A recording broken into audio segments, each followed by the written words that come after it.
días, ¿cómo están?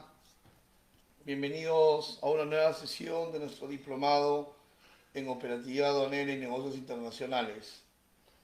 Qué alegría volverlos a tener hoy, domingo, empezando ya con nuestra sesión en breve, ¿no? Buenos días, Gilmer. Buenos días, Juana. Qué gusto de tenerlos nuevamente, ¿no? Buenos días, Hansen, también. Vamos ya en breve a empezar. Un minuto y estamos iniciando, ¿no? Hoy vamos a hablar sobre el régimen de exportación definitiva, para lo cual eh, necesitamos tener a la mano la Ley General de Aduanas, el reglamento de la Ley General de Aduanas y asimismo el procedimiento de SPA del régimen de exportación definitiva. ¿Ok? Vamos a empezar ya en breve para seguir aprendiendo juntos, para poder resolver sus consultas y seguir pues creciendo en nuestra formación profesional.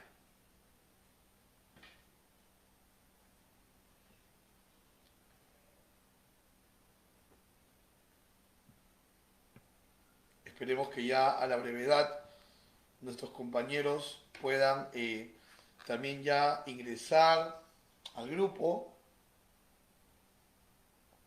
y que podamos pues tenerlos a todos juntos para llevar a cabo esta sesión.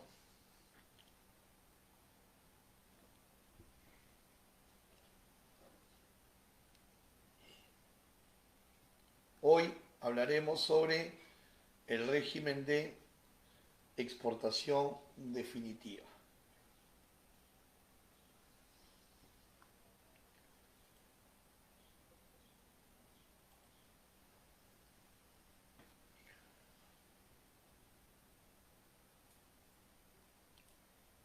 Muy bien, vamos a entrar ya en materia y esperemos pues que el resto de nuestros compañeros pueda rápidamente ingresar al grupo para empezar. Muy bien, vamos a revisar el tema desde preguntarnos quiénes pueden exportar. ¿Ok? ¿Quiénes pueden exportar? Y para poder exportar sin límites, como lo dice la lámina, para no tener límites, yo tengo que ser empresa. Puede ser bajo la modalidad de RUC 10 de persona natural con negocio o pudiera ser también bajo la modalidad de persona jurídica RUC 20. ¿Ok? Puede ser, puedo moverme dentro del RUC 10 o del RUC 20. Pero tengo que ser empresa. Esto me va a permitir a mí poderme acoger a este régimen sin límites para volumen, sin límites para precios y sin límites para frecuencias, ¿no? Entonces creo que es una manera de que el empresario exportador esté tranquilo y sepa que las veces que quiera, los volúmenes que el mercado le pida y los valores que el mercado le pida, los va a volver a exportar. Y esto solamente puede ser posible a partir de ser una empresa, RUC 10 o RUC 20. Y como decíamos ayer, vamos a repasar un poquito para luego ya ver todo lo que no hemos podido ver ayer. Como decíamos, eh, esta regla tiene excepciones, ¿no? ¿Y cuál es la excepción? La excepción es que si yo me inscribo en el régimen único simplificado, este que conocemos como RUS, voy a tener dos limitaciones bastante marcadas, ¿no? Motivo por el cual personalmente no recomiendo estar en el RUS. ¿Cuáles son? Eh, las personas que están en el RUS solo pueden exportar hasta $2.000 FOB por envío. Significa entonces que si yo soy un exportador y estoy en el RUS, y en algún momento me llega una oferta para vender, no sé, $7.000, no lo voy a poder hacer. Voy a tener primero que cambiar de régimen tributario. O la otra opción sería partir el envío, pero va a ser difícil que el cliente quiera recibir el envío partido, ¿verdad? Entonces, para no tener este tipo de situación, lo mejor es iniciar la vida empresarial en cualquier régimen tributario menos en el RUS. Y el otro motivo es que quienes están en el RUS solo pueden emitir boletas. Y si bien es cierto, la normativa, el reglamento, la ley general de aduanas, en su artículo 60, nos pone como opción documentaria la boleta de venta, si bien es cierto que lo pone, eh, presenta esto ciertas limitaciones prácticas, porque tu cliente en el extranjero va a esperar recibir una factura. Probablemente tu cliente en el exterior ni siquiera sepa qué significa una boleta, ¿no? Porque en otros países se emiten facturas en general. No existen otras variantes, ¿no? Acá en Perú tenemos ticket, comprobante de pago, liquidación de compra, boleta, ¿no? Entonces, imagínate, ¿no? Le exportas con boleta a un cliente alemán y el cliente alemán te dice, ¿dónde está la factura? Y tú le dices, ahí está, la que dice boleta. Y probablemente él te diga, ¿y qué es boleta, no? Están acostumbrados a la invoice. Entonces, la recomendación aquí, y esto es para los RUC 10, no se inscriban en el RUS, inscríbanse en el régimen especial de renta, en el general de renta o en el MIPE tributario. Y de esta manera no habrá límites, ¿no? Eh, Bajo mi experiencia, yo he visto muchos RUC 10 hacer mejores números de exportación que RUC 20. Como también he visto a RUC 20 haciendo mejores números de exportación que RUC 10. Entonces, la conclusión a la que yo puedo llegar en mi experiencia es que no va a determinar tu éxito el RUC 10 o el RUC 20, sino el talento para hacer negocios. Eso es lo que lo va a determinar. Ahora, eh, no quiero dejar de mencionar esta resolución de superintendencia, la resolución 210-2004, que te permite exportar con DNI, ¿correcto? Pero en realidad te permite exportar con DNI, con carnet de extranjería o pasaporte, pero tiene una limitación. ¿Uno puede exportar con DNI? Sí, uno puede exportar con DNI, pero solamente 3 veces en un año calendario y cada vez no puede pasar de $1.000 FOB. Y si pasa de $1.000 FOB, solamente una vez en el año. Entonces tiene muchas limitaciones, ¿no? Ahora, ¿por qué SUNAT lo ha dispuesto así con tanta limitación? Porque se entiende que eh, las personas que exportan con DNI son personas que van a hacer exportaciones de manera esporádica, no con un sentido empresarial, no con un sentido de generarse ingresos, sino de forma esporádica, ¿no? Y entonces para eso está esa figura. Te cuento, te pongo dos ejemplos que hemos vivido aquí en Comercia, ¿no? En la compañía que yo dirijo. Por ejemplo, una vez nos buscó una señora peruana residente en Nueva York y ella había sacado su cuenta que comprando en Perú el vidrio de la ventana delantera de su auto, mandándolo a Estados Unidos hasta su puerta, le salía más barato que comprar el vidrio en el propio Estados Unidos. Imagínense. Entonces la señora nos buscó, había venido a Perú de paseo, compró su vidrio para la luna delantera del auto, ¿no? Toda esta parte de adelante, y nos contrató, ¿no? Claro está, hicimos pues un embalaje de sumo cuidado al ser vidrio. ¿Y cómo hicimos la DAM? Con DNI. Claro, porque esta exportación no tenía un sentido comercial. Básicamente era una especie de encomienda, ¿verdad? Una vez también nos contactó aquí en la oficina el hermano de un chef peruano que residía en Hong Kong. Y a este chef peruano en Hong Kong le habían faltado para una cena 4 cajas de pisco y no sabía cómo mandarlas. Entonces el hermano que residía en Perú se fue al supermercado, compró las 4 cajas, nos las dejó aquí en la oficina y nosotros hicimos la exportación con DNI de la persona. Claro, porque esas 4 cajas de pisco no eran una venta, estaba ayudando a su hermano en el exterior a poder abastecerlo para una situación en particular. Entonces, para ese tipo de situaciones es que está hecho esta resolución de superintendencia 210-2004, ¿no? Que le pone las limitaciones al DNI. No está hecho para sacarle la vuelta a la ley, ¿no? De exportar 3 veces con mi DNI, 3 con el de mi hermano, etcétera, ¿no?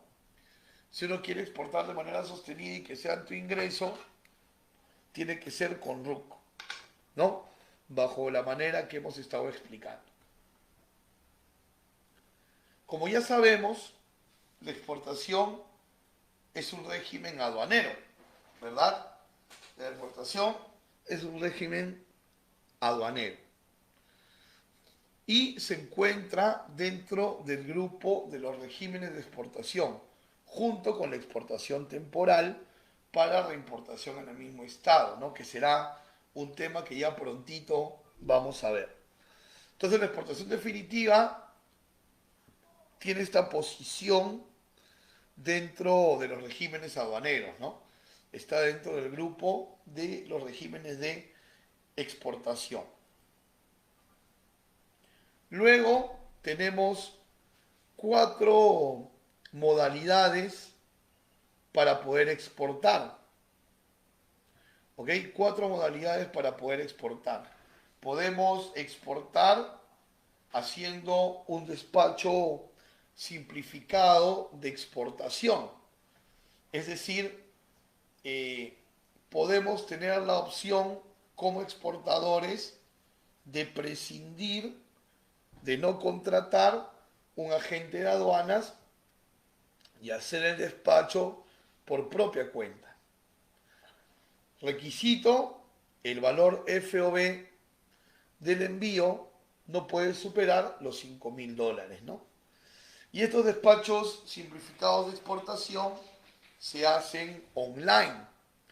Es decir, sin moverte de casa, puedes hacer tu declaración simplificada de exportación. Pero hay que tener en cuenta que, y esto lo habíamos visto en operadores de comercio exterior, que según el artículo 19 de la Ley General de Aduanas,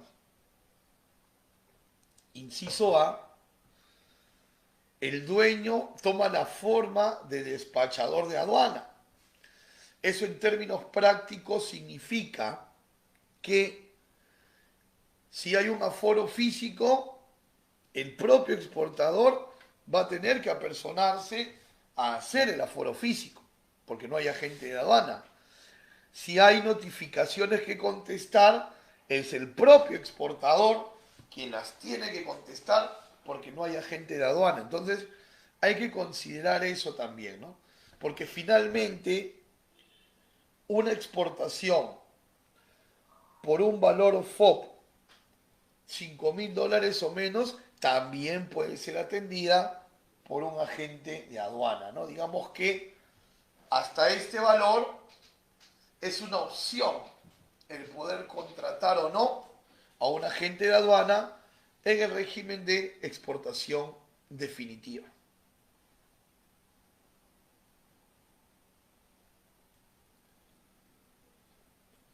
Otra modalidad de exportación definitiva que tenemos es la exportación a través de Serpos, ¿correcto? A través de Serpos. Aquí es donde entra a tallar el programa Exporta Fácil. Seguramente ustedes lo han oído hablar. Entonces, si tú quieres acogerte al programa Exporta Fácil, debes de tener o guardar dos requisitos. Vamos a decir que el programa Exporta Fácil es la exportación definitiva, pero con dos requisitos. Uno, el envío hacia destino, ¿verdad? Hacia tu mercado de destino. El envío debe ser a través de Serpos, única y exclusivamente a través de Serpos. No existe exporta fácil con DHL, con una naviera, con una aerolínea, no. El exporta fácil es siempre y cuando, sí, solo sí, haces la logística con Serpos. Requisito número uno. Y requisito número dos, el valor FOB del envío no debe superar $7.500. ¿Ok? Sin embargo, permíteme decirte también que debes de considerar que Serpos no tiene sucursales en el exterior. Serpos hace sinergia en la logística con los correos estatales del mundo. Entonces, si el correo estatal del país de destino, hacia donde va tu mercancía, es un correo no muy dinámico, probablemente tengas algún retraso en la entrega. También tienes que evaluarlo. Y lo segundo es que, por ejemplo, Serpos no tiene el know-how para mover, por ejemplo, perecibles, ¿no? Entonces, hay algunas limitaciones técnicas, logísticas, dentro de Serpos. Luego, la tercera modalidad es a través de las empresas de entrega rápida que conocemos nosotros en el mercado como los courier, ¿correcto? Como los courier, donde podríamos pues citar a los más famosos, ¿no? DHL, Skynet, UPS, FedEx. Y un envío se puede hacer a través de un courier con un valor FOB que no supere los $5.000, ¿no? ¿Ok? Pero también los couriers tienen ciertas limitaciones técnicas. Algunos, por ejemplo, no transportan valorados, o sea, por ejemplo, joyas. De vez tú estás en el negocio de las joyas. Algunos de ellos no transportan perecibles tampoco, ¿no? Entonces, hay que mirar no solamente las posibilidades aduaneras, sino también las posibilidades de transporte. Y finalmente, puedes hacer la exportación a través de un agente de aduanas. Y el agente de aduanas te puede dar soporte en cualquier valor y cualquier mercancía y cualquier vía. Sea el valor que fuese, sea el producto que fuese y sea la vía de transporte que fuese, mientras todo sea formal, el agente de aduanas puede actuar. ¿Ok? El agente de aduanas puede actuar. Muy bien. No sé si hasta este momento tengamos alguna pregunta o tenemos todo claro. Si tenemos alguna pregunta, les pediría por favor que me puedan escribir en el cajón de comentarios.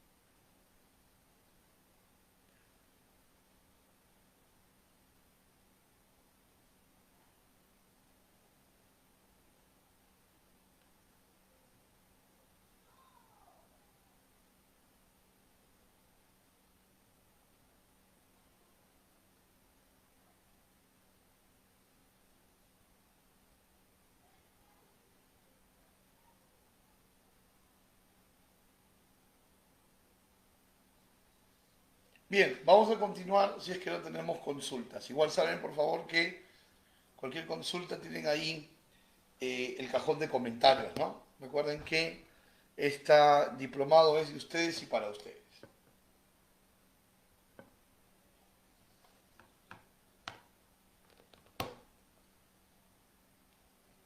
Muy bien, vamos al artículo 60 de la Ley General de Aduanas que nos da el concepto de exportación definitiva.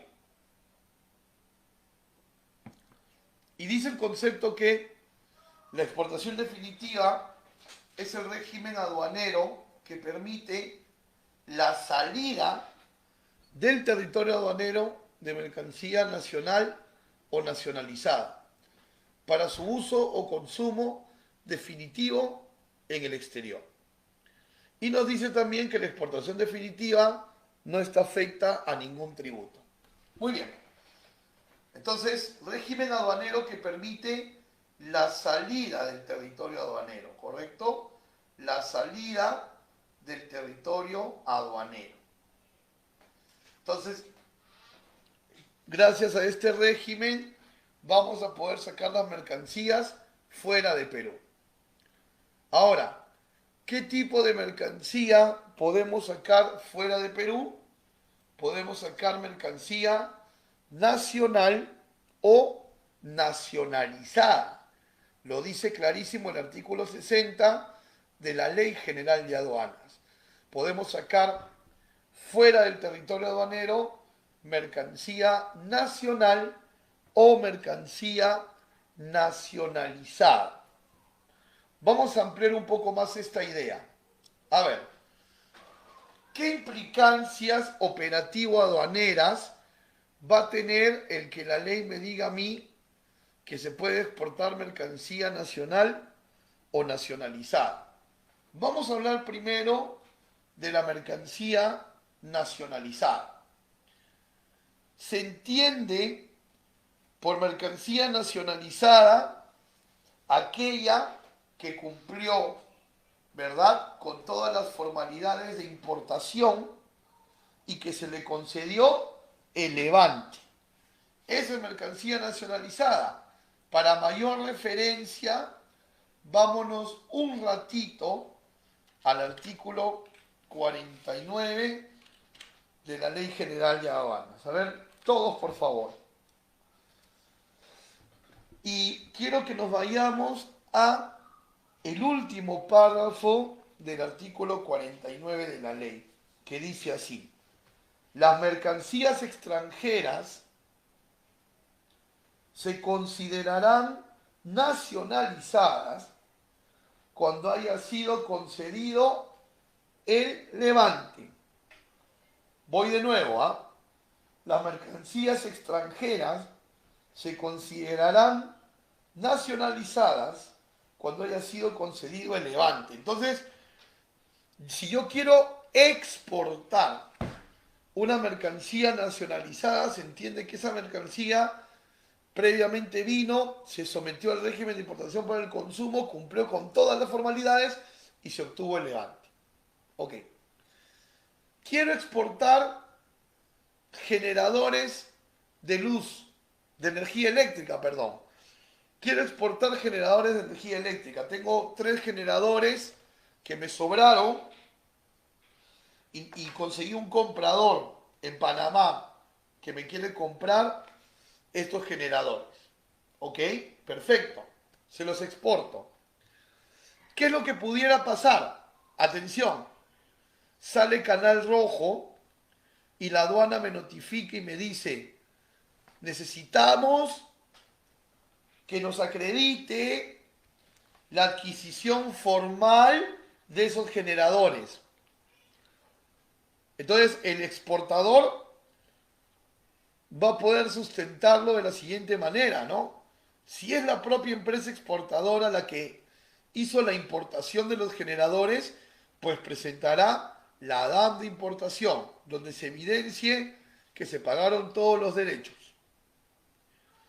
Y si la empresa exportadora no fue la que directamente importó los generadores, sino que los compró localmente, entonces va a tener que presentar la factura del proveedor local con el que hizo esta compra.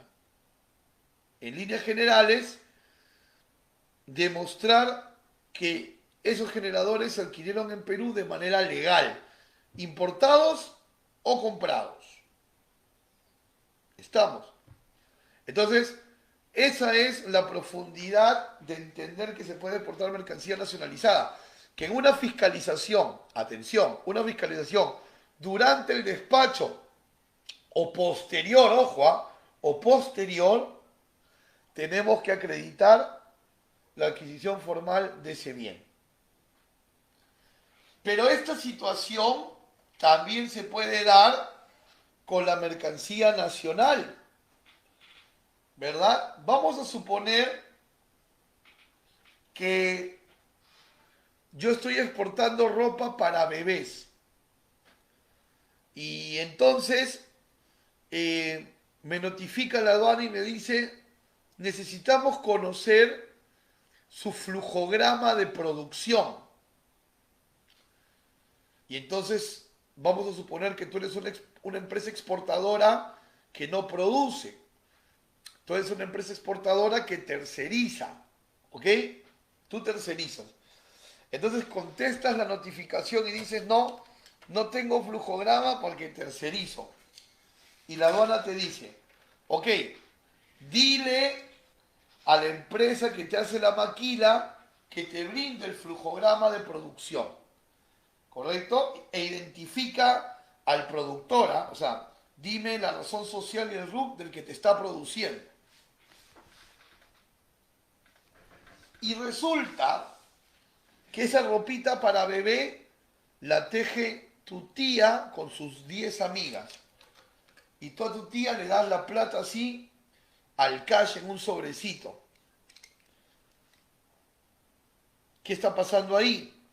Es una producción informal, ¿verdad? Es una producción informal. Entonces, ahí vas a tener problemas. Por lo tanto, cuando yo exporto mercancía nacional, debo tener formalizado todo el proceso productivo. Es decir, tanto el que me provee como yo debemos estar totalmente formales, así como las compras de los insumos, ¿no? No solo para estas fiscalizaciones, sino también para droga, para hacerlo a favor del exportador, en general para todo, ¿no? Entonces, esta profundidad es la que tiene el entender que la mercancía que se puede exportar puede ser nacional o nacionalizada. ¿Ok? Volvemos al artículo 60, la teoría. Y luego nos dice que este régimen tiene un gran objetivo. ¿Ok? Este régimen tiene un gran objetivo. ¿Y cuál es el gran objetivo del régimen? Que los productos se consuman definitivamente en el exterior. Esa es la gran finalidad, que el producto se consuma definitivamente en el exterior. Esta frase, para su uso o consumo definitivo en el exterior, no es una frase que esté ahí de adorno, ¿ah? Tiene también una profundidad. Fíjate, quiero que vayamos al artículo 51 de la Ley General de Aduanas. ¿Ok? Acompáñame al artículo 51 de la Ley General de Aduanas.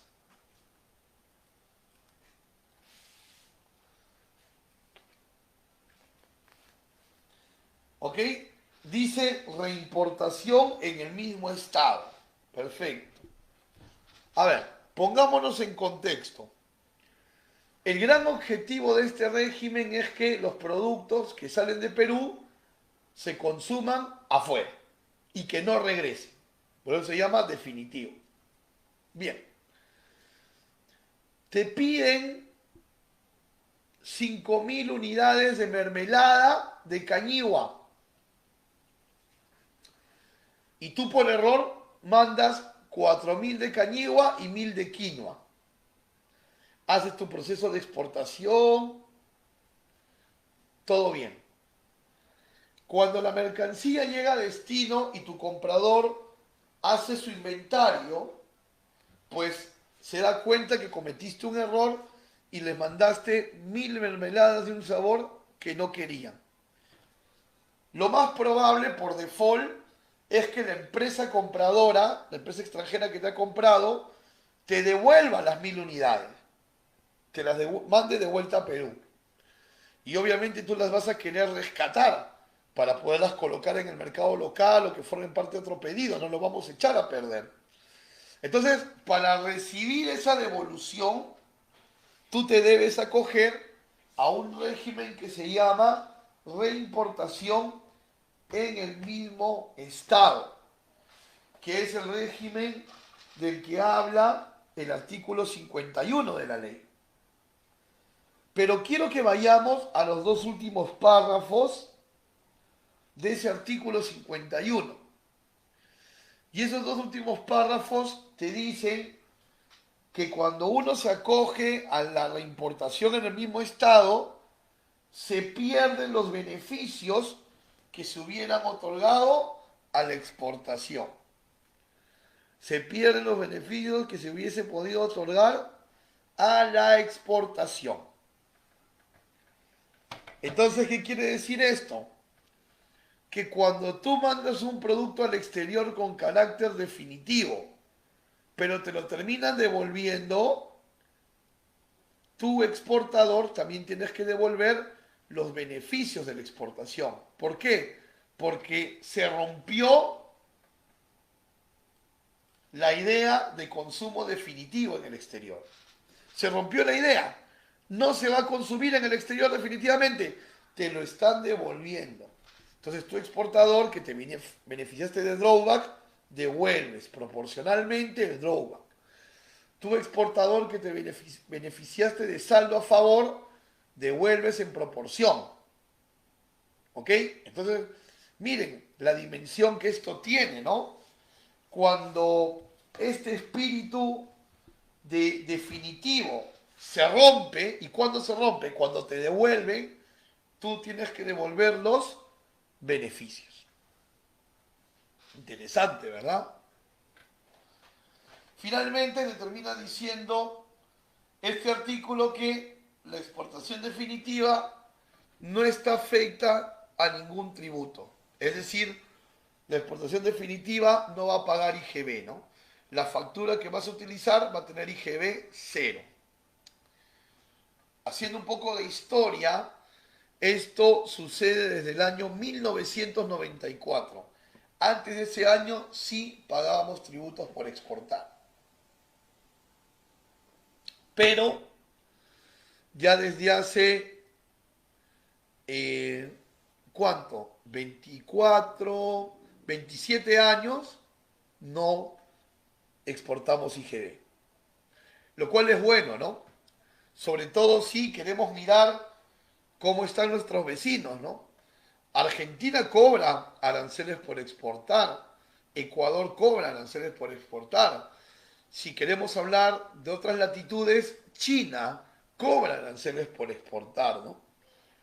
Entonces, nosotros no, y no deberíamos, y no deberíamos. Ojalá no llegue nunca, y creo que no será así, algún tipo de gobierno que quiera grabar las exportaciones. Sería terrible, pero no. Creo que no. Creo que no. Somos, me parece, mayoritariamente conscientes de ser un país de libre mercado que no quiere controlar, ¿no? Que solamente quiere regular de manera moderada. Muy bien. ¿Preguntas hasta aquí? Pueden revisar sus apuntes y, si gustan, abrimos una ronda de preguntas.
Vamos a contestar la pregunta de Hilmer. Pueden ir ustedes digitando sus consultas y vamos a contestarla sobre imágenes, ¿no? Hilmer nos hace una pregunta muy interesante. Hilmer nos pregunta si el drawback se puede solicitar en cualquiera de las 4 modalidades de exportación.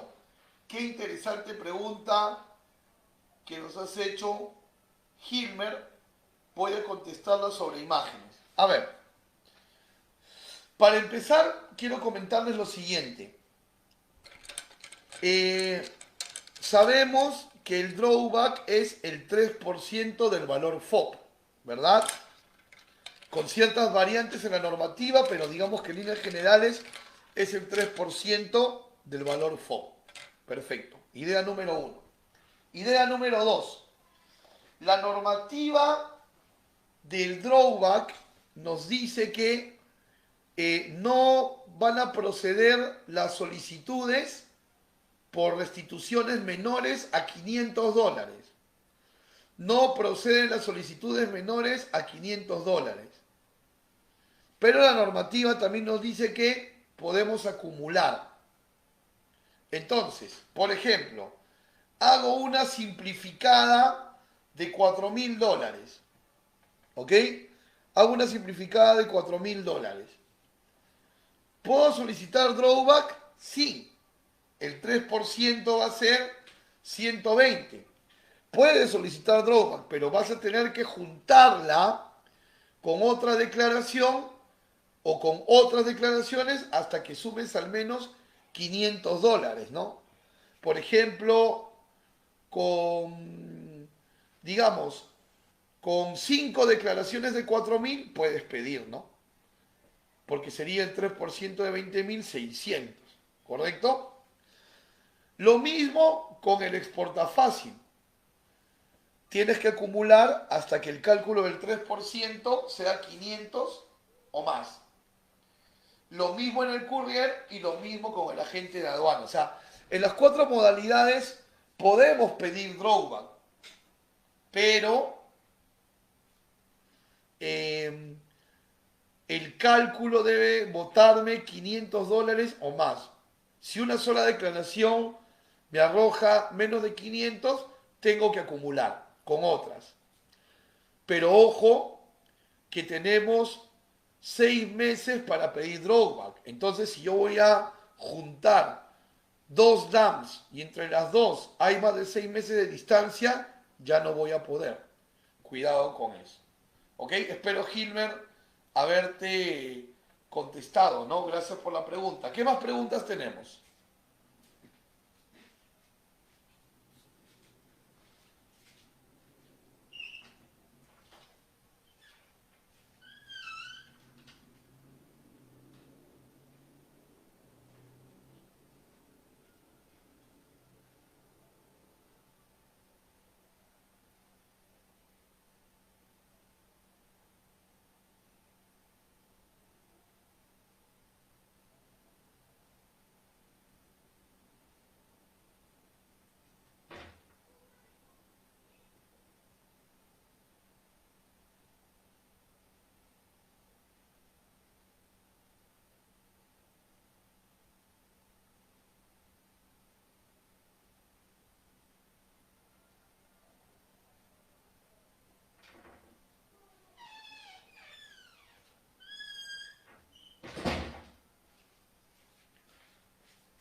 Muy bien, no olviden dejar sus preguntas.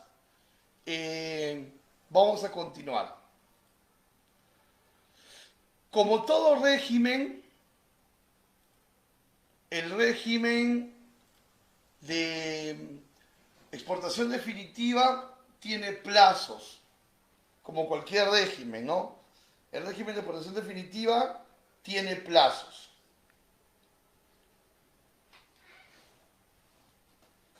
Y estos plazos están en el artículo 61 de la ley. Pueden tener a la mano el artículo y miramos el ejemplo gráfico. A ver, en ese artículo 61 nosotros vamos a distinguir dos plazos del régimen. Un plazo preembarque y un plazo posembarque. ¿Ok? Un plazo preembarque y un plazo posembarque. ¿A qué se refiere el plazo preembarque? Se refiere a que, por ejemplo, yo numero una DAM de exportación que siempre tiene que ser el primer paso, ojo, una mercancía no puede ingresar a zona primaria si es que no tiene previamente numerada una DAM. Entonces, numero la DAM y luego de numerarla tengo 30 días para que esa mercancía numerada pueda salir del territorio aduanero. Si yo numero una DAM y pasan más de 30 días y la mercancía aún no ha salido del territorio aduanero, esa DAM queda automáticamente sin efecto y voy a tener que hacer una nueva. Eso es el plazo para embarque. 30 días para embarcar desde que numeré. Vale decir entonces que si yo numero una DAM provisional el 1 de marzo, máximo el embarque debe salir el 1 de abril.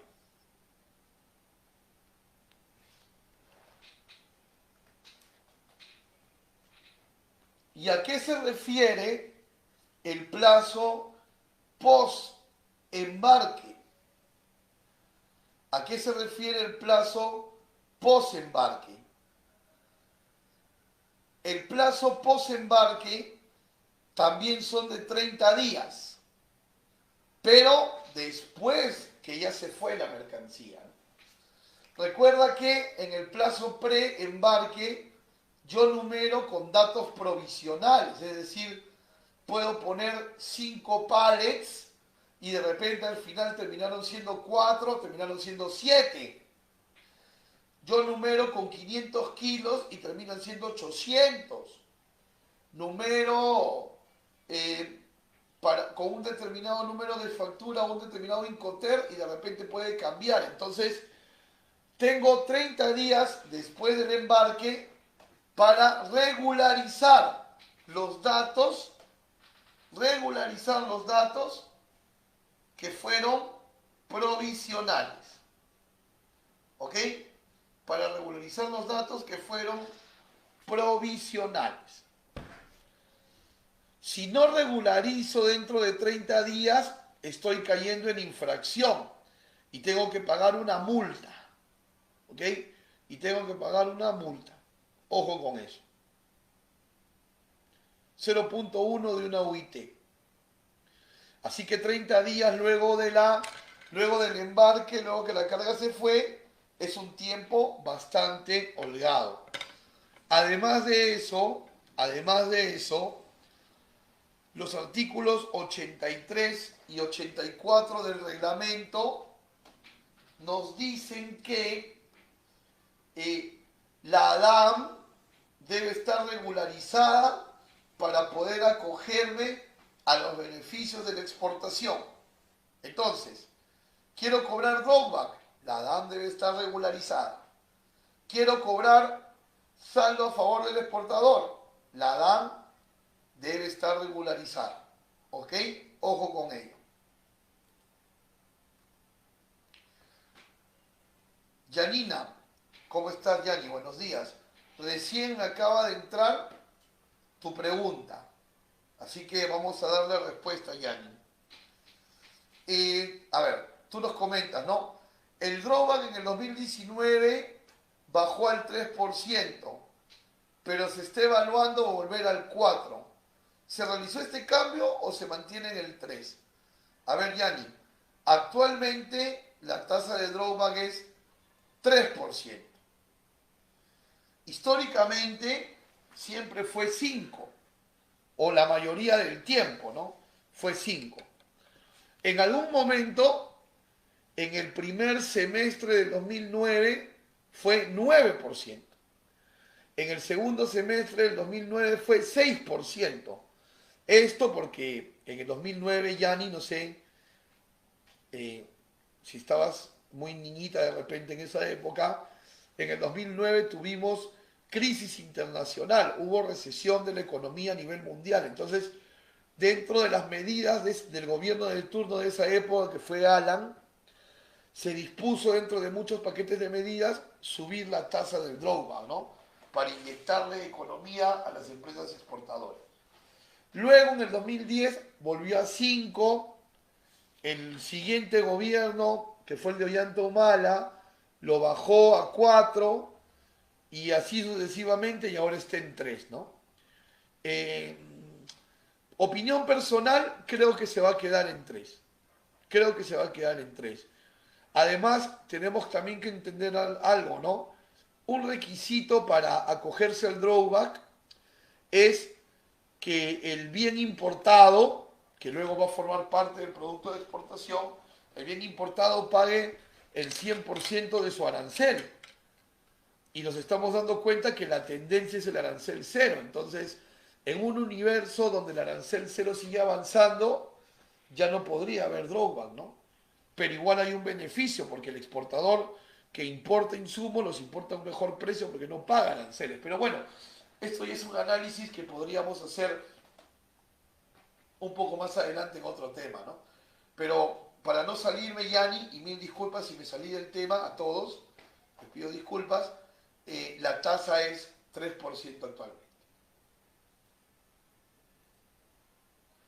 Muy bien, vamos a seguir.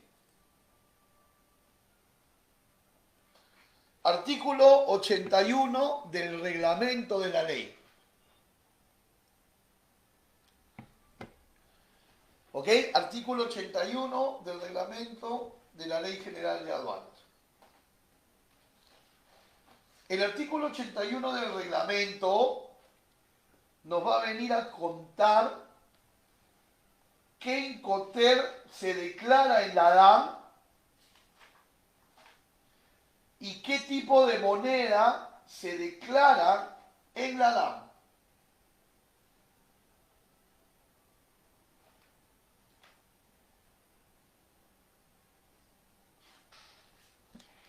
¿Ok? Artículo 81. Vuelvo a repetir, el artículo 81 nos va a enseñar qué Incoterm se declara en la DAM y qué moneda se declara en la DAM. Antes de entrar a ello, quiero ayudar a Gilmer con su consulta. Vamos a leer. Dice, a ver, por favor ayúdeme confirmando el proceso. Dice, exportación definitiva, lugar de llenado, un depósito temporal. La carga viene de provincia, o sea, tendría que enumerar de manera provisional la DAM, esto antes de que ingrese la carga. Luego se llena el contenedor y luego se refrenda la DAM. Y luego del SARPE se regulariza. Por favor, confírmeme la secuencia correcta. A ver, Gilmer, necesito saber algo, respóndemelo a la brevedad para ayudarte. ¿La carga que se va a exportar es carga consolidada o es contenedor exclusivo solo para esa carga? Si me puedes confirmar eso, por favor, Gilmer.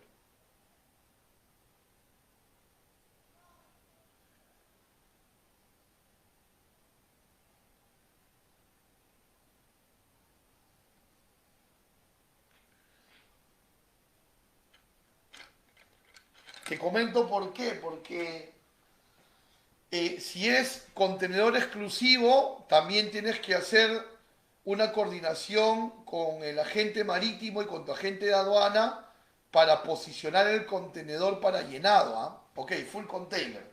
Perfecto. La secuencia sería así, Gilmer. Paso número 1, numeras la DAM provisional. ¿Ok? Numeras la DAM provisional. Paso número 1. Paso número 2, ingresas la carga al depósito temporal. Se entiende que para ingresarla ya tienes booking y se entiende que ya coordinaste el posicionamiento del contenedor en el depósito temporal para el llenado. ¿Ok? Entonces, paso número 1, numeración de la DAM. Paso 2, ingreso de la mercancía de depósito temporal. Vuelvo a repetir, se entiende que ya coordinaste el posicionamiento para el llenado. Una vez se llena el contenedor, el almacén te va a emitir el ticket de peso. ¿Correcto? Te va a emitir el ticket de peso. Una vez emitido el ticket de peso, tu agente de aduanas en el mismo counter del depósito temporal va a solicitar canal. Si sale rojo, te programan para foro, normalmente al día siguiente. Si sale verde, ya tienes levante. Y dejas la DAM en el counter del depósito temporal para que pueda salir en la nave reservada, ¿no? Se entiende que tu operador logístico ya sabe cuál es el plazo máximo para dejar esa DAM en el counter y obviamente te va a hacer ingresar la carga con toda esa anticipación. Posterior a ello, ya una vez zarpada la nave, haces la regularización de la DAM. ¿Qué es la regularización? De repente tu factura no tenía Incoterm, aclaras el Incoterm. De repente tu factura, vas a cambiar de número de factura, lo haces en la regularización. De repente llenaron 8 pallets en el contenedor y tú habías declarado que eran 9, lo regularizas. Eso se llama regularizar. Ok, Gilmer, espero haberte podido responder y que haya podido ser claro el tema. Ok, gracias por la pregunta porque creo que también contribuye a que todos aquí reunidos podamos aprender un poco más. Muy bien, vamos ahora al artículo 81 del reglamento. El artículo 81 del reglamento, como les decía, nos va a decir en qué Incoterm se declara la DAM y en qué moneda. Y el tema es así, ¿ok? En la DAM declaramos FOB y en dólares. ¿Ok? En la DAM se declara el valor FOB y en dólares. Ahora, la pregunta es, pero si tenemos la libertad de negociar en cualquiera de los 11 Incoterms posibles, ¿por qué tengo que vender en FOB? Error. Nadie te está diciendo que estás obligado a vender en FOB. La norma te está diciendo que tienes que declarar el valor FOB. ¿Ok? ¿Cómo? Deduciendo o aumentando gastos, ¿no? Por ejemplo, si tú has vendido en CIF, si has vendido en CIF, tienes que restarle el seguro para convertirte en CFR. Y al CFR le vas a restar el flete para llegar a FOB. Eso es lo que te está pidiendo la aduana, que a través de sumas o restas llegues a las deducciones. ¿No? De repente estás vendiendo en Export, entonces ahí ya no hay que restar, hay que sumar. ¿Qué hay que sumar? Los gastos de embarque para que llegues a FOB.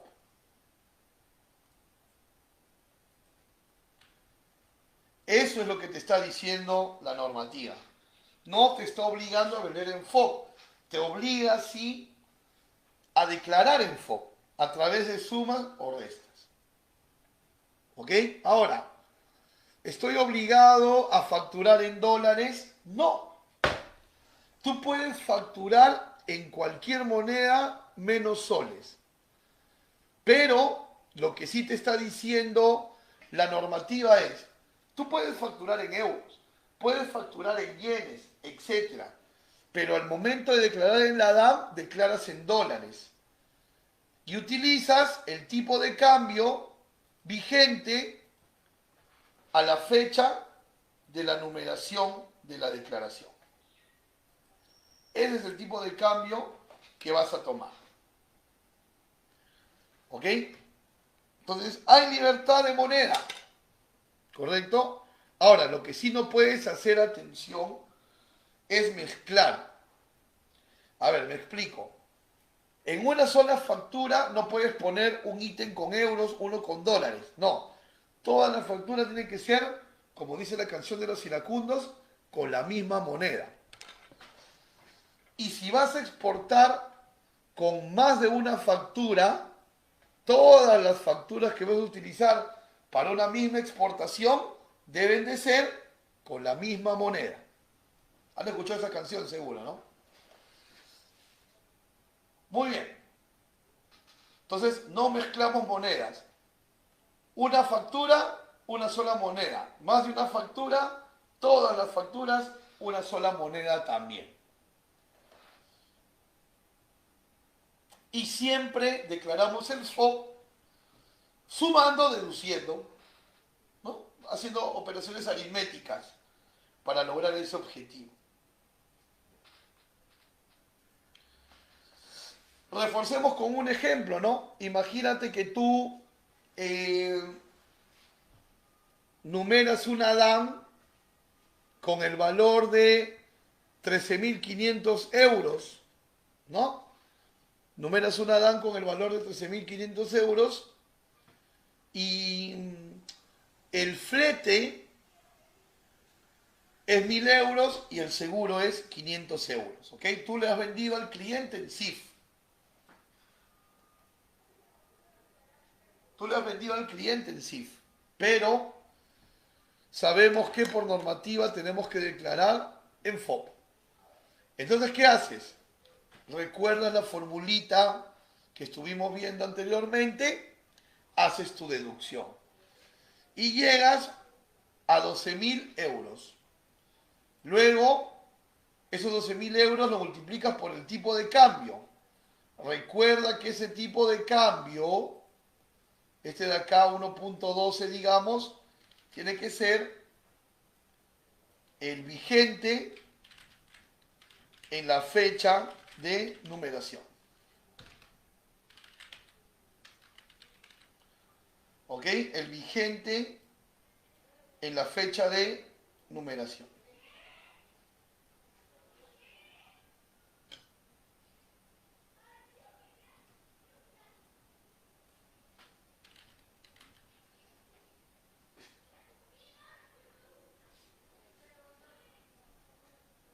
¿Preguntas?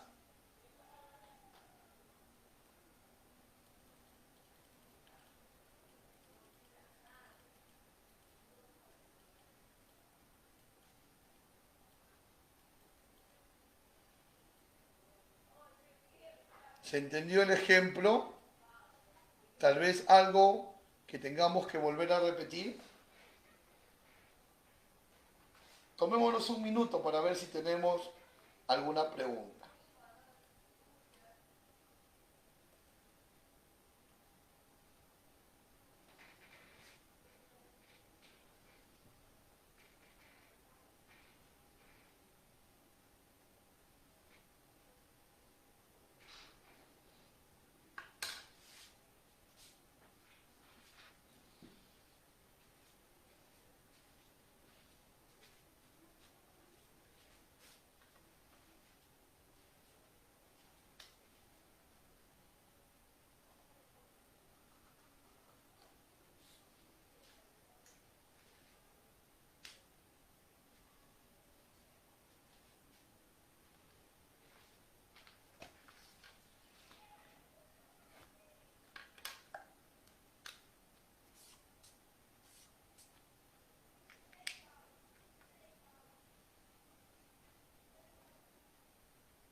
Muy bien, no veo que caigan preguntas, entonces vamos a continuar.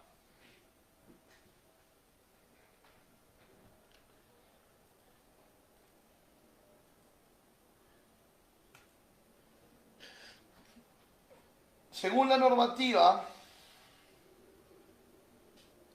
estos despachos de exportación que venimos conversando pueden tener ciertas especificaciones, ¿no? Por ejemplo, se pueden dar despachos parciales, pueden darse embarques parciales. ¿Cómo sería un embarque parcial? Vamos al artículo 82 del reglamento de la Ley General de Aduanas para poder mirar qué significa una exportación con embarques parciales. Dice, una declaración, estamos leyendo el artículo 82, Reglamento de Ley General de Aduanas, una declaración podrá amparar embarques parciales, siempre que estos se efectúen de un exportador a un único consignatario. Los embarques parciales se efectuarán dentro del plazo máximo de 30 días calendarios contados a partir del día siguiente de la numeración de la declaración. A ver, ¿por qué tendríamos la necesidad de hacer embarques parciales? Por ejemplo, vamos a suponer que nosotros tenemos un pedido de textiles para un cliente japonés. Voy a hacer un ejemplo con contenedores, pero esto se puede aplicar a cualquier nivel. Entonces, tenemos un pedido de 2 contenedores de textiles para un cliente japonés. Y el cliente japonés nos llama y nos dice, a ver, necesito que me adelantes producción, te dice el cliente japonés. Y tú le dices, ok, de los 2 contenedores ya te tengo listo uno. El otro estará la próxima semana. Y el japonés te dice, mándame por delante el primero. Estamos urgidos. Entonces, ¿qué haces tú como exportador? Atención, acogiéndote al artículo 82 del reglamento, numeras tu DAN y declaras 2 contenedores y el valor de los 2 contenedores. Pero físicamente solamente sacas uno. A la siguiente semana que está listo el segundo contenedor, sacas el segundo contenedor. Ese segundo contenedor ya no va a necesitar una numeración de DAN, porque ya se declaró previamente. ¿Correcto? Ya se declaró previamente. Y esto tú lo puedes hacer con 2 contenedores, con 3, con 4, con pallets, etc. Requisitos. Siempre y cuando todos los envíos parciales sean del mismo exportador al mismo cliente. Y la salida de los parciales debe darse en el plazo máximo de 30 días. Porque recuerda que en 30 días, si no embarcas, caduca la DAN. ¿Verdad? Lo hemos aprendido más temprano. Lo hemos aprendido más temprano. Entonces, por ejemplo, aquí dice, ¿no? Tenemos una exportación de 3 contenedores para un mismo comprador con una misma DAN. Y la numeramos el 9 de marzo. Pero el cliente nos pide adelantar un primer contenedor que sale el 14 de marzo. El segundo sale el 21 de marzo. ¿En qué fecha máxima deberá salir el tercer y último contenedor? Máximo el 9 de abril, ¿verdad? Porque si numeramos el 9 de marzo, ¿verdad? Si numeramos el 9 de marzo, entonces lo máximo que puede salir es en 30 días. Lo máximo que puede salir es en 30 días. ¿Ok? Ahí está. ¿Qué pasa si ese último contenedor sale luego del 9 de abril? Ya tiene que salir con una nueva DAN. Y a la hora de regularizar la DAN anterior, corriges de 3 a solo 2 contenedores. ¿Se entendió lo de los embarques parciales? Por favor, si hay preguntas sobre embarques parciales, por favor hacerlas, ¿no? Mientras voy resolviendo aquí unas consultas que ya están entrando. A ver, Gilmer nos dice, ¿no? El exportador emite una factura a su cliente por 13.500 euros. Y a ello le tengo que descontar flete y seguro y obtengo el valor FOB. Correcto. Así es. Así es. Así es. Ese es el cálculo. Eso lo hace tu agente de aduana. ¿No? Eso lo hace tu agente de aduana. A ver, Gilmer también nos dice, cuando se regulariza, igual presento la factura original en moneda euros o presento otra en moneda dólares y valor FOB. No, presentas la misma factura.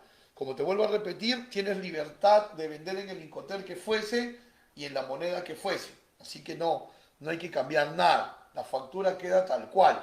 ¿Ok? Dice, por otro lado, tengo que demostrar a la aduana cómo deduje el flete y el seguro. Claro, pero todo eso lo hace tu agente de aduana, ¿no? ¿Cómo? ¿Por qué el flete es 1.000? Porque en el BN dice 1.000. ¿Por qué el seguro es 100? Porque en la póliza dice 100. Me dejo entender. Entonces, esas son las maneras, ¿no? Y en todo este proceso, Gilmer, tienes pues el soporte de tu agente de aduana. Espero haberte respondido, Gilmer. ¿Quedó claro, chicos, lo de los embarques parciales? O tal vez haya que volver a explicarlo. Avísenme, por favor, si ha quedado todo claro con el embarque parcial, por favor. O tal vez no, y tengan que volver a repetirlo. Ustedes me dicen. Recuerden que esta clase es de ustedes y para ustedes.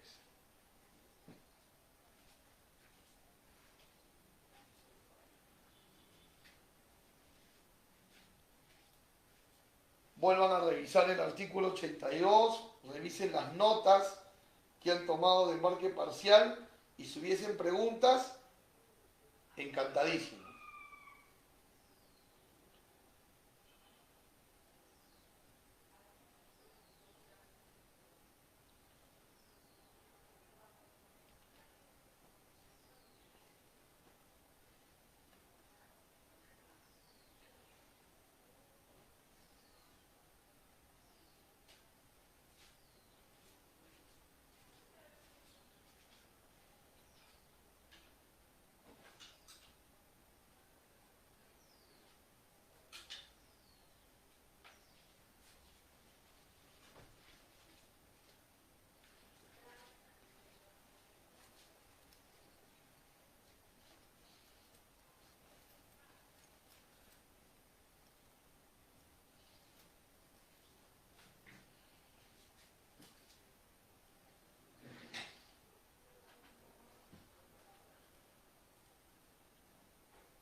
A ver, tenemos otra consulta más.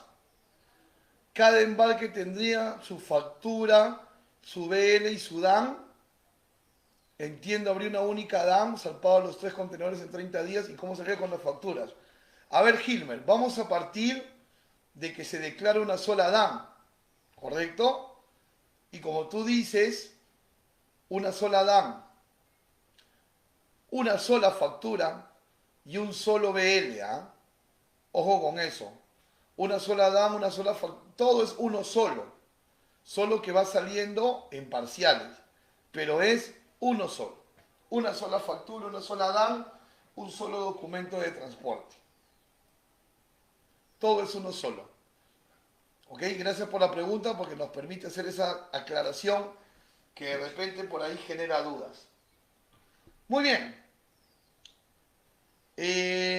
Ahora vamos a hablar de la exportación por terceros, que es otra modalidad de exportación, ¿no? Digamos, ¿cuándo se utiliza dentro del régimen de exportación definitiva? ¿Cuándo utilizamos la exportación por terceros? Fíjate, vamos a suponer que un comprador norteamericano te llama por teléfono y te dice, te voy a comprar un pallet de quinoa. Y obviamente tú, contento, ¿no? Por supuesto que sí. Te voy a comprar un pallet de quinoa. Pero luego el comprador norteamericano te dice, pero necesito que coordines, ¿ok? Con otro comprador peruano al que le voy a comprar maca. Necesito que coordines con el otro al que le voy a comprar maca.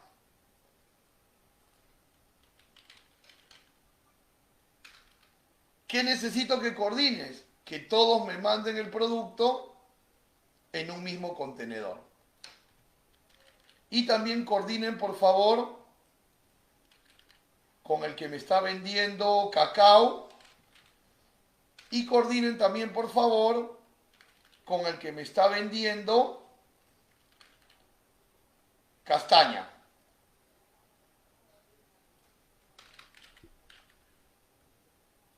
¿Qué es lo que quiere este comprador? Este comprador lo que quiere es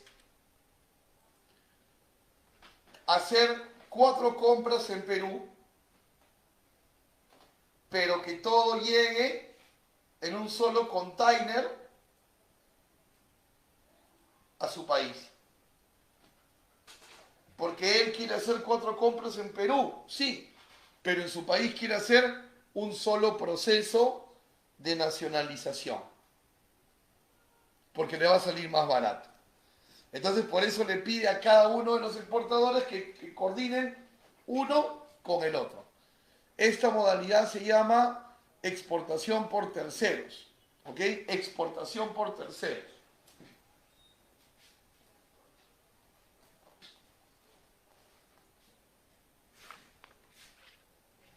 La buena noticia es que en esta modalidad cada exportador mantiene su independencia de facturación, es decir, cada uno va a emitir su propia factura y cada uno puede cobrar sus beneficios, como el drawback, por ejemplo, de manera independiente. ¿Ok? Entonces se mantiene la independencia de los exportadores. Todo va en una sola DAM. ¿Ok? Todo va en una sola DAM. Pero se mantiene la independencia de los exportadores. Cada uno puede cobrar su drawback normal y cada uno puede facturarle directamente al comprador norteamericano. Esto es la exportación por terceros. ¿Ok? Preguntas. A ver, ¿qué inquietudes sobre la exportación por terceros?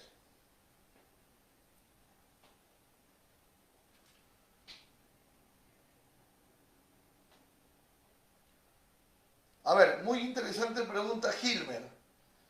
Eh, mm, Eso de cuánto te va a cobrar el agente de aduana va a ser una negociación entre privados, Gilmer, ¿ah? Es decir, si tú tienes planeado hacer un parcial, ¿de qué manera te va a cobrar el agente de aduana? Si te va a cobrar 3 agenciamientos o uno, y por ahí un gasto operativo, o por ahí un handling, eso ya va a ser un tratamiento privado entre tú como exportador y tu agente de aduana. Ya en ese caso, la aduana pues no puede intervenir, ¿no? La aduana no puede intervenir. A ver, chicos, preguntas referentes a la exportación por terceros. ¿Qué inquietudes de la exportación por terceros?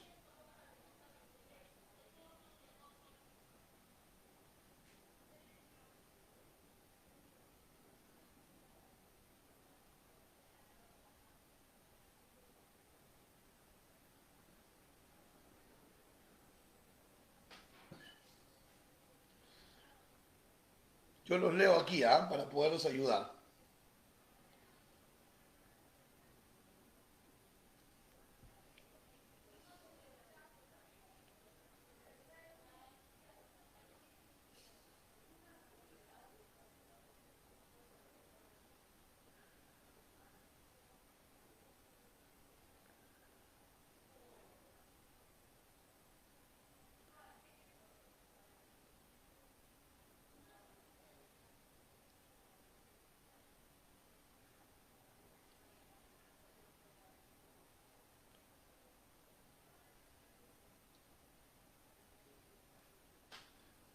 Vamos a continuar entonces. Seguramente caerán por ahí las preguntas. Ok. La documentación que necesitamos para poder exportar. Nos situamos todos, por favor, en el artículo 60. ¿Ok? O hagamos lo siguiente. El artículo 60, que es el reglamento, lo vamos a ver en pantalla. Y lo que sí les voy a pedir es que vayan a su normativa y se ubiquen en el artículo 62 de la ley. En el artículo 62 de la ley. ¿Ya tienen el artículo 62 a la mano? Perfecto. Ahora van a dejar una marquita ahí y van a irse al artículo 166 de la ley también. 166. Y también van a dejar una marquita. Ok. Ahora sí, ya mapeados, el artículo 62 de la ley y el 166 de la ley, vamos a leer el artículo 60 del reglamento. El artículo 60 del reglamento de la Ley General de Aduanas nos dice qué documentos necesitamos para poder acogernos al régimen de exportación definitiva. ¿Ok? Y nos dice el inciso D que son 3 los documentos que necesitamos para acogernos al régimen de exportación definitiva. ¿Cuáles son esos documentos? 1. Declaración aduanera de mercancías, la DAM, ¿verdad? La DAM que la emite el agente de aduanas. ¿Cuál es el segundo documento? El documento de transporte, que lo emite el agente de carga. Y luego tenemos, aquí sí nos vamos a detener un poquito más, tenemos factura, vamos a ponerle un color, boleta de venta, lo vamos a poner de otro color, y tenemos declaración jurada. Entonces, ahí está, declaración jurada color moradito, ¿no? Sin alusiones a ningún partido, ni a Forrest Gump, ni cosas parecidas, ¿ah? No sé quién corría más rápido, si él o Forrest Gump. Muy bien. Tenemos en el numeral 3 del artículo 60, inciso D, tenemos 3 tipos de documentos que nos pueden servir para sustentar el valor de la exportación. Tenemos la factura, tenemos la boleta y tenemos la declaración jurada de valor. Empecemos con la boleta, porque lo tenemos fresquito, ¿no? Boleta es para nuestros amigos que están en el RUS, ¿verdad? ¿Se acuerdan? Lo hablábamos más temprano. Boleta de venta para los amigos del RUS. Las empresas que no están en el RUS requieren factura. ¿Ok? Los que no están en el RUS van a requerir factura. O sea, digamos acá, los demás, ¿ya? Yo sé que me entienden cuando pongo ahí los demás. Ok. Los que están en el RUS, boleta, todos los demás emiten siempre factura. ¿Y quiénes van a emitir declaración jurada? Atención, declaración jurada de valor van a emitir los que exportan con DNI. ¿Ok? Con DNI.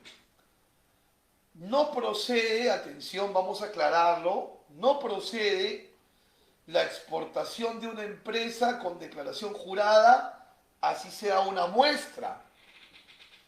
Porque el Código Tributario nos dice que si la exportación es una muestra, igual hay que facturar. El Código Tributario dice que se factura, así no vayamos a recibir dinero por esa facturación. Y si el envío tiene como finalidad que más adelante se desarrolle un negocio, igual ese envío de ese pequeño sampler que probablemente pueda hacer anidar un negocio, también se tiene que facturar. Así que la declaración de jurada solo para los que exportan con DNI en las condiciones que habíamos ya conversado más temprano, ¿no? ¿Ok? Ojo con eso. Entonces, el artículo 60 del reglamento me da estos tres documentos que se necesitan. Sin embargo, vamos a analizar el artículo 62 de la ley y el 166 de la ley para ver qué más conclusiones tenemos. Vamos al artículo 62. Permítanme leer, por favor. Dice, la exportación definitiva no procederá para mercancías que sean patrimonio cultural o histórico de la nación. Mercancías de exportación prohibida. De aquí viene la parte más importante. Y para las mercancías restringidas que no cuenten con la autorización del sector competente a la fecha del embarque. ¿Ok? Mercancías restringidas que no cuenten con la autorización. Entonces, conclusión, si es mercancía restringida, necesitamos permisos. Entonces, si es mercancía restringida, según el artículo 62, necesitamos permisos. ¿Correcto? Esto es lo que nos dice el artículo 62. Requerimos permisos. O sea que ese sería el documento número 4, digamos, ¿no? Podría ser el documento número 4. Requerimos permisos. Vamos ahora al artículo 166 de la ley. Les dije que lo dejaran marcadito por ahí. 166.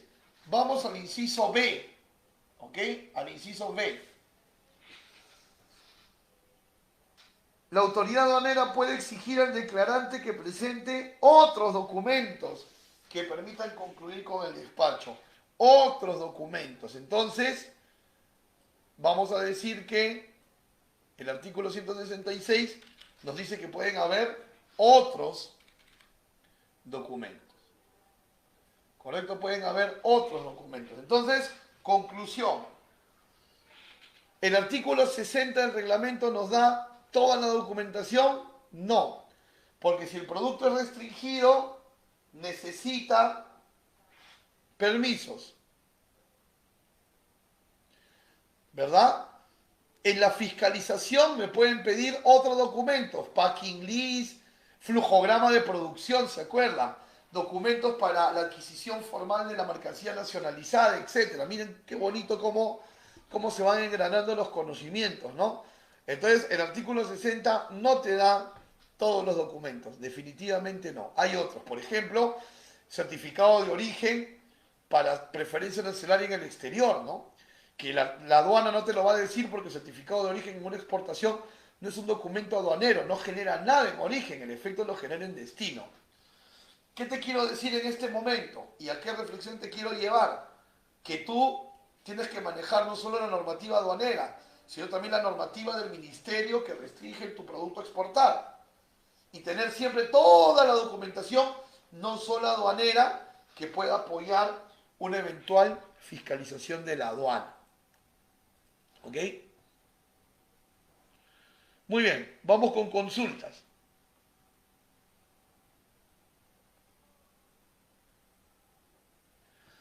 A ver, Gilmer nos hace una consulta de la exportación por terceros. A ver, Gilmer, sería un solo BL. Hacemos un solo BL. ¿Ok? Hacemos un solo BL. Y quien contrata a la gente de aduana tienen que coordinarlo. Ahí tiene que haber una coordinación. ¿Ok? Tiene que haber una coordinación. Y definitivamente un agente de carga. Definitivamente. Y claro, la figura sería LCL, FCL, Hilmer, correcto.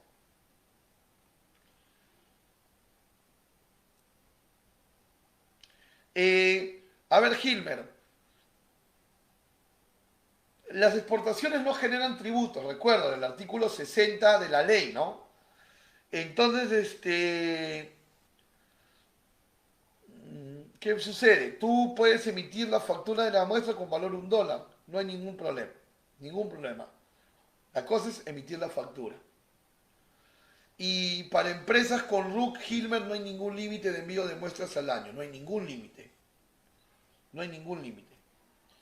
Claro, tú puedes indicar un valor de muestra X veces, por supuesto que sí, pero recuerda que siempre vas a estar en el ojo de la fiscalización, ¿no? Entonces hay que demostrar que fehacientemente, si han sido 600 muestras en el año, hay que estar listo para demostrar que efectivamente las 600 fueron muestras y que no escondí una venta bajo la fachada de una muestra, ¿no? Hay que tener en cuenta esa parte también, Gilman. Gracias.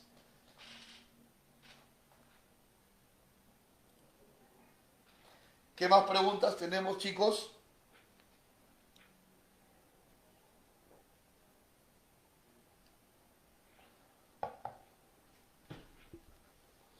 Recuerden que hoy estamos estudiando el régimen de exportación definitiva. La próxima semana nos vamos a dedicar al estudio de la admisión y la exportación temporal y al estudio de la valoración aduanera. ¿Ok? Así que en la próxima clase seguiremos hablando de regímenes el día sábado y hablaremos de valoración el domingo. ¿Ok? Bastante interesante. Bueno, y en realidad siempre la preocupación, tanto del instituto como de quien habla, pues es poderles dar información útil, información veraz, útil, que sea entendible y que sea aplicable, ¿no? Y finalmente ustedes son los verdaderos dueños de esta clase, ¿no? Esta clase es de ustedes y para ustedes, como siempre se los digo. Muy bien. A ver, ¿cómo sería el proceso de la exportación? Ya para ir haciendo un resumen operativo de cierre, ¿no? ¿Cómo sería la tramitación del régimen? Fíjate, numeramos la DAN con los datos provisionales. Ya lo hemos dicho, ¿verdad? Numeramos la DAN con los datos provisionales. O sea que aquí, en este punto, ya debería haber nacido la factura. Obviamente, ¿no? Porque ¿cómo numeras la DAN si no existe una factura, ¿no? Se numera la DAN con datos provisionales. Ese es primer punto básico. 2. Se ingresa la carga a zona primaria. Entonces ahí, ¿qué nace? La guía de remisión, que se tiene que emitir para el tránsito interno a zona primaria, ¿no? Cuando la unidad móvil es propiedad del exportador, solo es una guía de remisión, la del exportador. Pero si el exportador subcontrata, son dos guías, la del transportista y la del exportador. Luego la mercancía ingresa y se somete a los canales de control, ¿no? Donde tenemos canal rojo y canal verde, ¿no? En el canal verde la mercancía no pasa inspecciones y pasa a embarque. Pero en el canal rojo la mercancía pasa a inspección. Entonces, esta inspección de la mercancía en canal rojo nos puede traer como consecuencias notificaciones,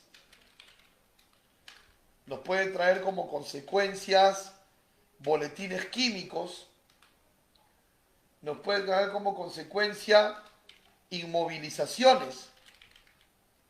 Ojo con eso, ¿ah?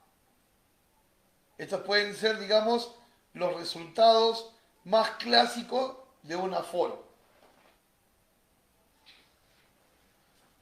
Notificaciones, por ejemplo, para corregir, ¿no?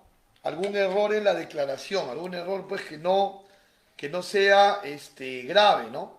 Sino algún error leve de corrección. Puede darse también boletín químico, porque de repente el vista de aduana quiere cerciorarse de que tú has clasificado el producto correctamente y de repente para cerciorarse de ello necesita pues tomar una muestra representativa y trasladar la muestra a los laboratorios de aduana para revisar. Y si, por ejemplo, hay alguna duda más aguda de parte de la aduana, te puede inmovilizar la mercancía, ¿no? Hasta que de repente puedas subsanar, ¿no? Por ejemplo, si están haciendo el aforo de una mercancía nacionalizada que van a exportar, ¿te acuerdas los generadores eléctricos que hablábamos más temprano, ¿no? Y en el aforo te piden la DAN de importación y no la tienes, probablemente te inmovilicen la mercancía hasta que demuestres cómo adquiriste formalmente el producto, ¿no? Podría darse. Y bueno, luego de superar estos temas, se pasa al embarque, ¿no? En el embarque ya se emite el conocimiento de embarque o la guía aérea, ¿no? Y luego tenemos 30 días para la regularización y evitar caer en sanciones.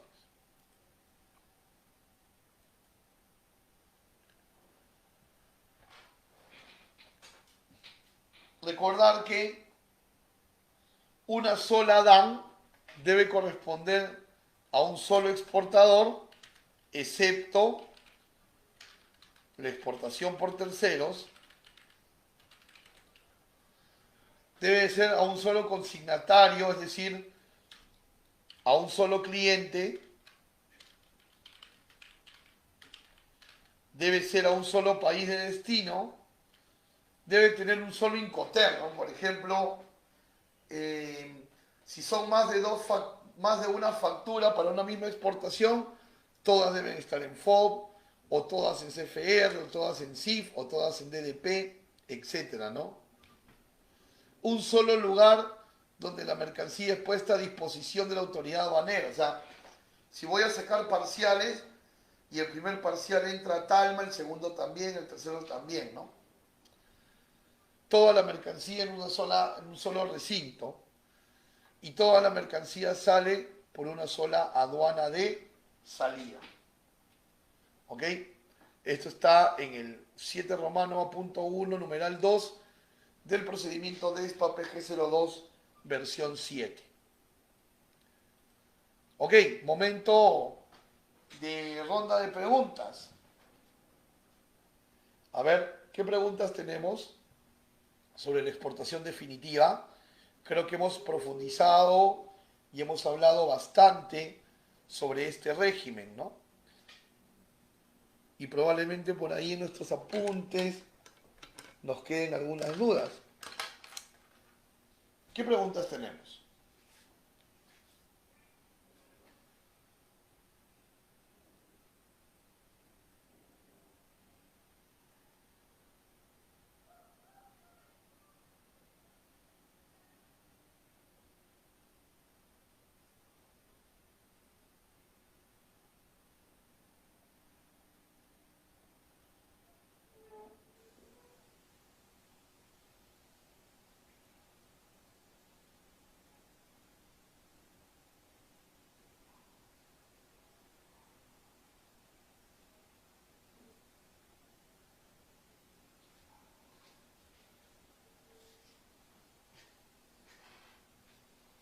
Recuerden que nuestros temas de la próxima semana son eh, las admisiones temporales, las exportaciones temporales y la valoración aduanera, ¿ok? Para que si gustan puedan ir revisando. La parte de admisión temporal ya la subí al muro de nuestro grupo y también ya subí los procedimientos de ESPA al muro de nuestro grupo. Ya en la semana les completaré la PPT y los procedimientos de ESPA de las dos exportaciones temporales y también el tema de la valoración aduanera. ¿Ok? Eh, a ver, por favor, si tenemos más consultas o de repente ya hemos tenido claro todo el desarrollo de la clase. ¿Qué me comentan? ¿Todo claro hasta aquí? ¿Preguntas? ¿Consultas?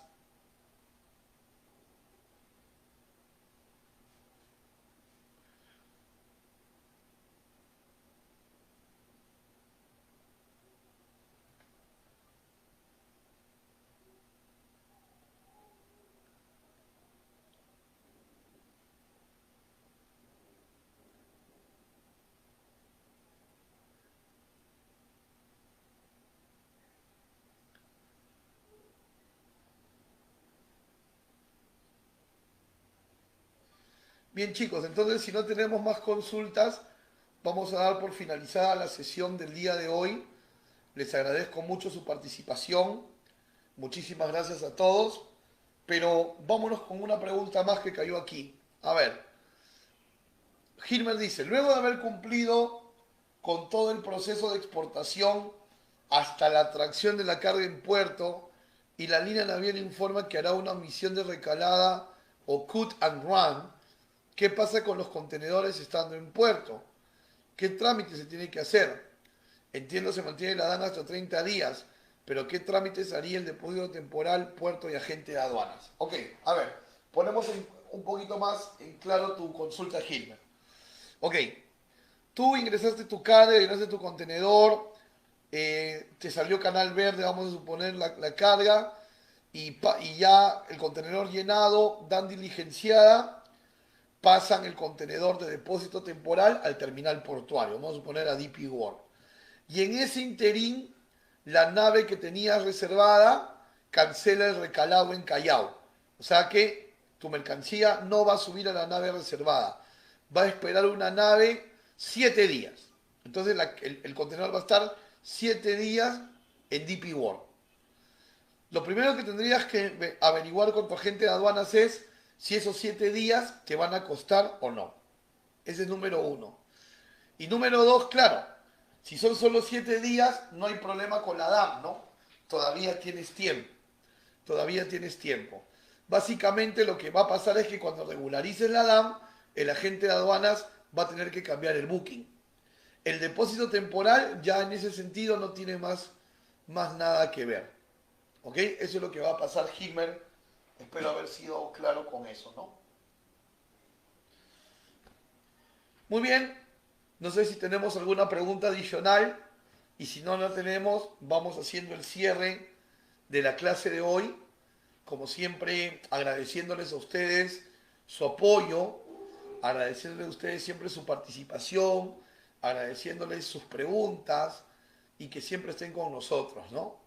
No se vayan a olvidar que nos vamos a reencontrar el día sábado a las 3 de la tarde, Dios mediante, para hablar de las admisiones y exportaciones temporales. Y luego nos reencontramos el próximo domingo, Dios mediante, a las 11 de la mañana con valoración aduanera. Así que todavía tenemos tema para rato. Gracias, Hilmer. Gracias, Yanni. Muchas gracias, Henry. ¿Ok? Gracias, Hansen, también por siempre acompañarme en las presentaciones y siempre estar pues haciendo preguntas y consultas. Muchas gracias, Juana, también por estar con nosotros. Ya saben que esta sesión la pueden volver a ver dentro del grupo, queda grabada, tienen las PPTs y también ya saben que tienen mi información de contacto, ¿no? Pueden escribirme en la línea WhatsApp 941-763-443 para cualquier consulta adicional. Pueden escribirme a privat@comercia.ng.pe y también los invito a que estemos juntos en redes. Me pueden encontrar como Raúl Privat Pan en Facebook, YouTube e Instagram. ¿Ok? Muchísimas gracias a todos por sus palabras, por su aliento y nos estamos reencontrando, Dios mediante, el día sábado. Dios los bendiga grandemente a todos, que pasen un bonito domingo y hasta pronto. Ya saben que me pueden